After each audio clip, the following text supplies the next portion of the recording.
usia 2 tahun sudah mulai belajar mengendalikan berbagai otot dalam tubuhnya, termasuk otot-otot yang dibutuhkan untuk buang air kecil dan buang air besar yang membuat dia bisa melalui toilet training. Tetapi kemampuannya untuk mengendalikan emosi dan frustasinya masih banyak perlu dilatih. Karena itu wajar sekali anak umur 2 tahun kadang-kadang menunjukkan frustasi dengan memukul teman atau orang tuanya. Kemampuan mengendalikan emosi masih akan butuh waktu bertahun-tahun ke depan untuk bisa tumbuh dengan sempurna.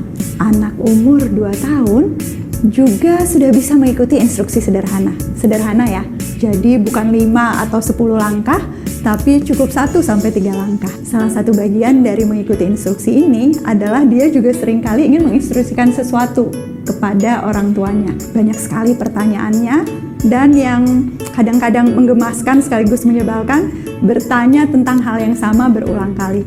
Itu apa, Mah? Sesuatu yang baru ditanya beberapa jam yang lalu. Pastikan bahwa kita menunjukkan sikap mendukung terhadap semua tahap perkembangan ini. Jadi apa yang harus dilakukan pada saat pertanyaan diulang-ulang? Sederhana, menjawab dengan berulang-ulang juga. Pahamilah bahwa pengulangan dan rutinitas adalah bagian dari proses belajar yang esensial untuk anak usia 2 tahun. Proses belajarnya masih sangat sederhana, karenanya juga butuh instruksi yang sederhana. Jangan katakan, ayo rapikan kamar, tapi beri instruksi, mari masukkan mainan ke dalam kotak yang berwarna biru. Anak-anak suka sekali meniru orang tua dan mulai bisa mengklasifikasi. Karenanya gunakan kesempatan ini untuk membangun kebiasaan yang baik. Pada saat anak kemudian menghadapi situasi di mana dia harus bersama teman, pahami juga bahwa anak usia ini suka mencoba berbagai hal yang baru. Ikut mengepel, tetapi kemudian embernya kadang-kadang ditaruh di atas kepalanya. Tertawalah bersama anak Anda dan nikmati masa-masa usia 2 tahun ini. Walaupun bersama anak berusia 2 tahun tentu tidak selalu menyenangkan. Ada waktu-waktu di mana dia kelelahan bermain. Ada waktu-waktu di mana dia ingin cepat tidur. Karena itu, salah satu sikap utama orang tua yang mendukung adalah memastikan bahwa kebutuhan fisik dasar untuk anak usia 2 tahun selalu terpenuhi. Waktu tidur yang cukup, tidak kelaparan atau tidak kekenyangan berlebihan, waktu istirahat di sela-sela kegiatan permainan, baju yang tidak lengket di badan, dan semua hal-hal dasar yang seringkali kita lupakan merupakan bagian yang penting dari apa yang bisa orang tua lakukan.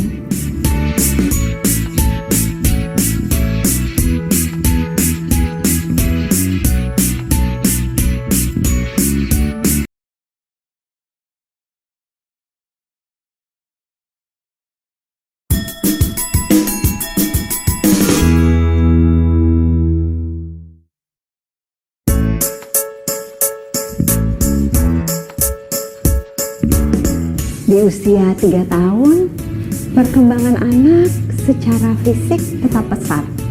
Rata-rata pertambahan tinggi badannya bisa 5-7,6 cm. Pertambahan berat badannya antara 1,4 sampai 2,3 kg selama setahun. Di usia ini, perkembangan motorik yang halus juga mulai terlihat signifikan. Anak mulai punya tangan yang dominan, mampu membalik buku, mampu menangkap dan melempar bola yang besar, juga sudah mampu makan sendiri tanpa bantuan. Itu kalau diperbolehkan oleh orang tuanya loh. Ada juga anak-anak yang belum bisa, tetapi bukan karena dia tidak bisa, tapi karena tidak mendapatkan latihan dan kesempatannya. Pastikan kita memberikan kesempatan yang cukup untuk anak, termasuk juga untuk bercerita. Di usia ini, anak sudah bisa menjawab pertanyaan yang berkaitan dengan rutinitasnya. Sehabis main, mau ngapain, Dek? Dia juga sudah bisa menggunakan kata yang menjelaskan waktu seperti hari ini dan kemarin. Di usia ini pula, anak-anak kemudian senang sekali memperhatikan orang dewasa yang lain, tetapi juga ingin diperhatikan oleh orang-orang dewasa yang ada di sekitarnya dan tidak malu-malu untuk meminta orang lain memperhatikan dirinya. Anak usia 3 tahun sudah sangat menyenangkan untuk diajak melakukan berbagai aktivitas bersama-sama. Aktivitas literasi bisa menjadi kunci untuk banyak tahap perkembangan, tetapi bukan sekedar dibacakan. Anak diminta untuk menceritakan kembali dan mengambil kesimpulan yang berkaitan dengan rutinitasnya sehari-hari. Apa ya hubungannya yang dibaca di buku dengan apa yang baru aku alami hari ini? Anak di usia 3 tahun senang sekali bercerita, tapi hati-hati, bisa-bisa orang tuanya justru menghambat ceritanya yang beragam pada saat kita mentertawakan atau berkomentar misalnya, itu tidak masuk akal. Kepercayaan diri anak untuk terus mengekspresikan diri akan tumbuh pada saat lingkungan yang ada di rumahnya terus mendukung dirinya. Di usia ini, anak juga akan punya kemampuan untuk mencoba mempelajari banyak hal baru. Mengenal warna, mengenal bentuk, mengenal banyak informasi yang ada baik berkaitan dengan ilmu pengetahuan, semuanya bisa dilakukan mulai dari usia yang dini di 3 tahun ini. Yang terakhir, yang penting dilakukan orang tua yang mendukung adalah terus memperkuat rutinitas. Pastikan jadwal rutinitas anak itu teratur. Apa yang harus aku lakukan sebelum tidur? Sikat gigi, mengganti baju, mencuci kaki, dilakukan dengan jadwal yang sama dan berulang-ulang. Rutinitas menjadi dasar dari disiplin diri yang akan penuh tantangan